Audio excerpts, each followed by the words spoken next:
নমস্কার বন্ধুরা, এক্সপ্লোরার সৈকত অফিসিয়াল চ্যানেলে সকলকে স্বাগতম। বন্ধুরা, বাঙালিদের সব থেকে বড় উৎসব হলো দুর্গা পূজা। মা দুর্গার জন্য আমরা সকলেই এক বছর অপেক্ষা করে বসে থাকি। এই বছর মানে 2024 সালে দুর্গা পূজা নিয়ে আমাদের সকলের মনে নানা প্রশ্ন রয়েছে। পঞ্জিকা অনুসারে এই বছরের দুর্গা পূজা কখন এবং এই বছর মা দুর্গার আগমন ও গমন কিসে এবং তার ফলে আমাদের সকলের মধ্যে কী প্রভাব পড়তে চলেছে এবং আমাদের সকলের মনে প্রশ্ন রয়েছে, এই বছর দুর্গাপূজার অষ্টমী ও নবমী কি একই দিনে না আলাদা? এছাড়াও অষ্টমী পুজো কখন শুরু হবে এবং পুষ্পাঞ্জলি কখন দেওয়া যাবে এবং সন্ধি পুজো কখন শুরু হবে? আপনাদের মনের সমস্ত প্রশ্নের উত্তর থাকছে এই ভিডিওতে। তাই এই গুরুত্বপূর্ণ ভিডিওটি সকলে মনোযোগ দিয়ে শেষ পর্যন্ত দেখুন। বন্ধুরা, মহালয়া শেষ হয়ে গেলেই বাঙালির প্রাণের উৎসব দুর্গাপূজা শুরু হয়ে যায়। মা দুর্গা আসতে আর কিছুদিন বাকি, তারপর মা দুর্গার পূজা। মা দুর্গা আমাদের সকলের মাঝে চলে আসবেন। বাঙালির সব থেকে বড় উৎসব এই দুর্গাপূজা। সারা বিশ্বের যত বাঙালিরা রয়েছে তারা সকলেই মেতে ওঠেন এবং মা দুর্গার পূজা পালন করেন। বছরের নতুন ক্যালেন্ডার ও পঞ্জিকা হাতে পেলে বাঙালিরা যে দিনটি সবার প্রথমে চোখ যায় সেটা হলো দুর্গাপূজা। হিন্দু শাস্ত্র অনুসারে মা দুর্গার আগমন ও গমন যে বাহনে তার উপরে নির্ভর করে সারা বছরটা মর্তবাসীর মানে আমাদের সকলের কেমন যাবে। মা দুর্গার আগমন ও গমন নিয়ে আমাদের সমাজে নানা কথা প্রচলিত রয়েছে। আমরা সকলেই জানি প্রতি বছরেই মা দুর্গার আগমন ও গমনের বাহন বদলে যায়। বন্ধুরা, হিন্দু শাস্ত্রীয় মতে দুর্গাপূজার সপ্তমী যদি রবিবার বা সোমবারে হয় তাহলে মা দুর্গার বাহন হবে গজ মানে হাতিতে, এবং সপ্তমী যদি শনিবার বা মঙ্গলবারে হয় তবে মা দুর্গার বাহন হবে ঘোটক বা ঘোড়াতে, এবং সপ্তমী যদি বৃহস্পতিবার বা শুক্রবারে হয় তবে মা দুর্গার বাহন হবে দোলাতে বা পালকিতে, এবং সপ্তমী যদি বুধবার হয় তবে মা দুর্গার বাহন হবে নৌকাতে। এই রকমে মা দুর্গার দশমী যদি রবিবার বা সোমবারে হয় তবে মা দুর্গার বাহন হবে গজ বা হাতিতে, এবং দশমী যদি শনিবার বা মঙ্গলবারে হয় তবে মা দুর্গার বাহন হবে ঘোটক বা ঘোড়াতে, এবং দশমী যদি বৃহস্পতিবার বা শুক্রবারে হয় তবে মা দুর্গার বাহন হবে দোলাতে বা পালকিতে, এবং দশমী যদি বুধবারে হয় তবে মা দুর্গার বাহন হবে নৌকাতে।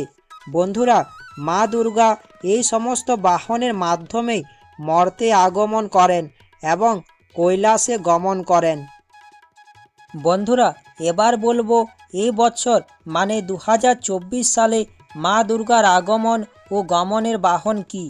এ বিষয়ে বলার আগে আপনাদের জানিয়ে দেব পঞ্জিকা অনুসারে এই বছর দুর্গাপূজার সঠিক সময়সূচি।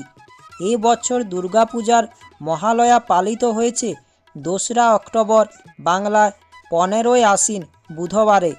দুর্গাপূজার মহাপঞ্চমী পড়েছে 21শে আশ্বিন ইংরেজি 8ই অক্টোবর মঙ্গলবারে। পঞ্চমী থাকছে সকাল 7টা 9 পর্যন্ত, এবং মহাষষ্ঠী পড়েছে 22শে আশ্বিন ইংরেজির 9ই অক্টোবর বুধবারে।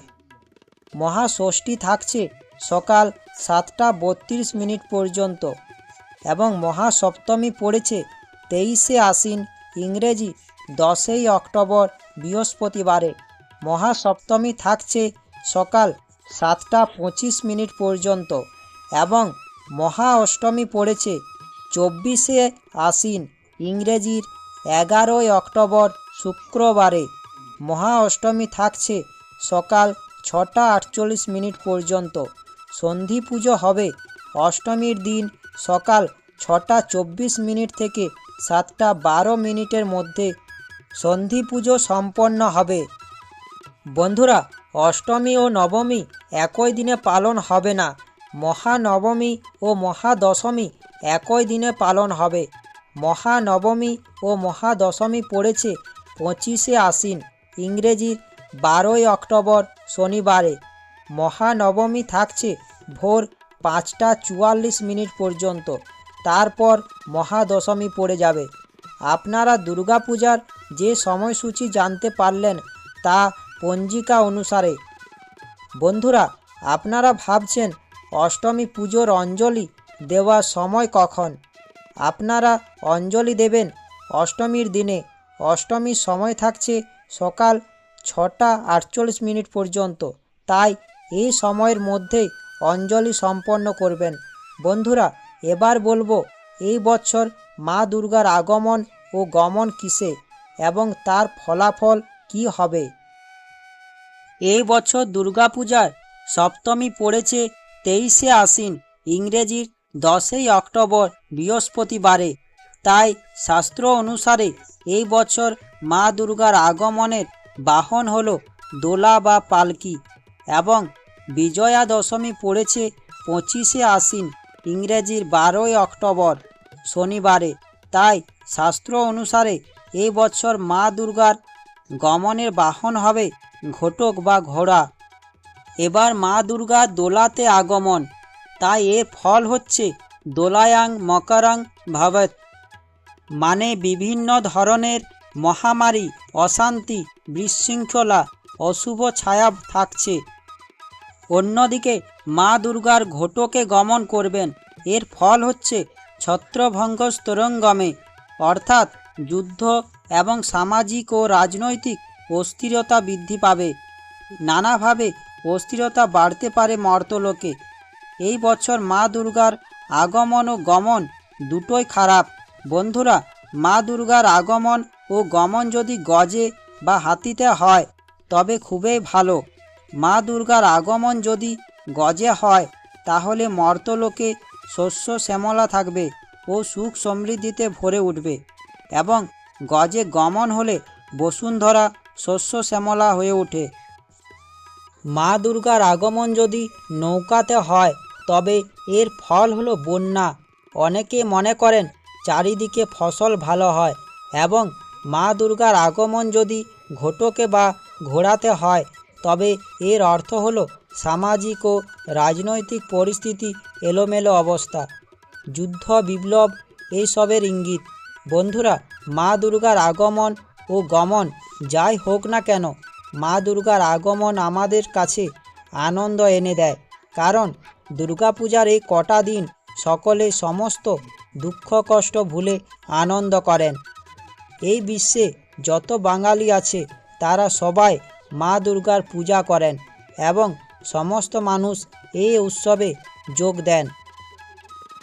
সেই জন্য বাঙালির প্রাণের উৎসব হলো দুর্গাপূজা। 1 বছর অপেক্ষার পর মা দুর্গা আমাদের সকলের মধ্যে আসেন। দুর্গাপূজাতে সকল মানুষ নানা স্বপ্ন দেখে। এই পুজোতে সকল মানুষ উপার্জন করেন। এই উপার্জনের মাধ্যমে সকল মানুষ তাদের সমস্ত দুঃখ কষ্ট ভুলে সুখের মুখ দেখে। সেই জন্য মা দুর্গার আগমন সকলের কাছে আনন্দ এনে দেয়। বন্ধুরা, শরৎকালে মা দুর্গার পূজা শুরু করেন শ্রীরাম। রাবণকে পরাজিত করার জন্য রামচন্দ্র মা দুর্গার পূজা করেন। বোধনের মাধ্যমে মা দুর্গাকে আবাহন করা হয়। ষষ্ঠীর দিনে অনেক নিয়ম পালন করা হয় এবং সপ্তমীর দিনে নবপত্রিকা স্নান করানো হয়। এরপর নবপত্রিকাকে কাপড় পরিয়ে গণেশের পাশে রাখা হয়। দুর্গাপূজা হলো অধর্মের বিরুদ্ধে ধর্মের জয়ের উৎসব। এটি মা দুর্গার আরাধনার মাধ্যমে সুখ শান্তির কামনা করেন সকলে। দুর্গাপূজার সময়ে নিরামিষ খাবার খাওয়া উচিত, আমিষ খাবার খাওয়া কখনোই উচিত নয়। শাস্ত্রে মা দুর্গাকে শক্তি, শুদ্ধতা ও দেবত্বের স্বরূপ বলে মনে করা হয়েছে। আশা করি ভিডিওটি শুনে ও দেখে আপনাদের ভালো লাগবে।